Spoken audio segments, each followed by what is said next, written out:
Hello friends. Mutual fund taxation में अभी कुछ नए बदलाव आए हैं। आइए इन्हें हम आसानी से समझने का प्रयास करते हैं। ये टैक्स दरें 1 अप्रैल 2023 से लागू होंगी। आइए इन्हें हम समझने का प्रयास करते हैं। नए टैक्स दरों को हम 3 खंडों में विभाजित कर सकते हैं। खंड 1, इनमें ऐसे म्यूचुअल फंडों को लिया गया है जिनमें इक्विटी एलोकेशन 65% से ज़्यादा या उसके बराबर हो। खंड 2, इनमें ऐसे म्यूचुअल फंड्स को लिया गया है जिनका इक्विटी एलोकेशन 35% से ज़्यादा हो लेकिन 65% से कम हो। खंड 3, इनमें ऐसे म्यूचुअल फंड्स को लिया गया है जिनका इक्विटी एलोकेशन 35% के बराबर या उससे कम हो। चलिए अब विस्तार से हम इन तीनों प्रकार के टैक्सेस को समझने का प्रयास करते हैं।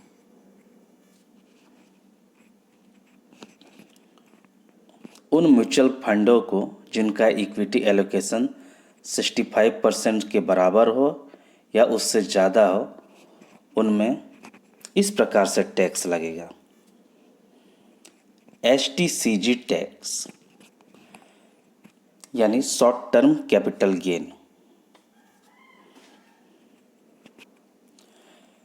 इसमें यदि आप अपने म्यूचुअल फंड को मिनिमम 1 साल से कम समय के लिए मान लीजिए आप रखते हैं और उससे निकाल लेते हैं तो उसमें आपको फ्लैट 15% टैक्स कटेगा।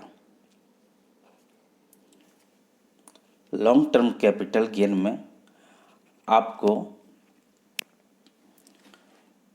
यदि आप 1 साल से ज़्यादा समय के लिए अपने फंड को होल्ड करते हैं और उसके बाद यदि आप उसमें से पैसे निकालते हैं तो 1 लाख तक के कैपिटल गेन के लिए आपको कोई टैक्स देना नहीं पड़ेगा। इसके बाद जो आपका गेन है उस पर फ्लैट 10% का टैक्स कटेगा। अब ऐसे म्यूचुअल फंड्स जिनमें इक्विटी एलोकेशन 35% से ज़्यादा हो परंतु 65% से कम हो, ऐसे म्यूचुअल फंड्स में आपको STCG टैक्स देना पड़ेगा यदि आप अपने म्यूचुअल फंड्स के यूनिट को 3 साल से कम समय के लिए होल्ड करते हैं। और इसमें आपको STCG टैक्स कितना देना पड़ेगा?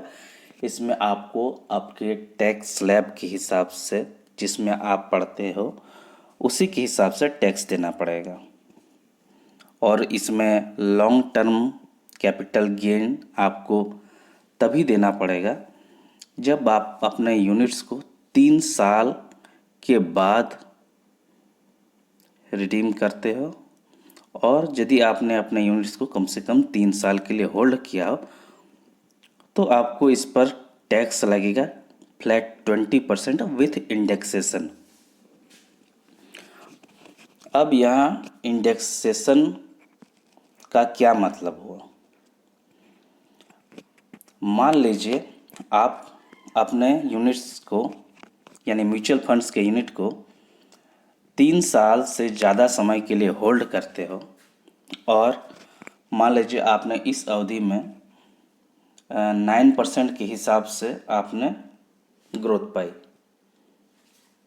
और इसी दौरान यदि मार्केट में इन्फ्लेशन रेट 6% रहा तो इन दोनों का जो डिफरेंस हुआ यानी 9% और 6% के बीच यानी 3% जो बचा, इस 3% में जो आपका कैपिटल गेन हुआ उसमें आपको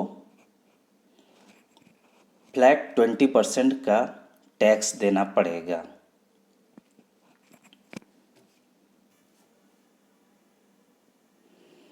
अब आइए ऐसे म्यूचुअल फंड्स को भी देख लेते हैं जिनमें इक्विटी एलोकेशन 35% के बराबर हो या उससे कम हो। इसमें आपको कैसे टैक्स देना पड़ेगा। इसमें STCG के बारे में आपको नहीं सोचना है और LTCG के बारे में भी नहीं सोचना है। यानी यहाँ शॉर्ट टर्म कैपिटल के गेन के बारे में भी नहीं सोचना है और LTCG यानी लॉन्ग टर्म कैपिटल गेन के बारे में भी सोचना नहीं है। तो आपको यहाँ किस प्रकार से रेट कटेगा। यहाँ आपको आपके टैक्स स्लैब के हिसाब से टैक्स देना पड़ेगा, चाहे आपने उसे कितने भी समय के लिए होल्ड किया हो, चाहे 1 साल से कम ज़्यादा या कितने भी समय के लिए। आपको इसमें समय नहीं देखना पड़ेगा। आप इसे जब भी रिडीम करते हो तो आपको ये टैक्स देना ही पड़ेगा यदि आपने इस प्रकार के म्यूचुअल फंड्स में निवेश किया है तो।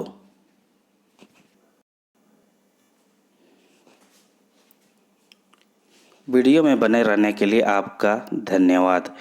यदि आपको यह वीडियो पसंद आई हो तो चैनल को सब्सक्राइब अवश्य करें।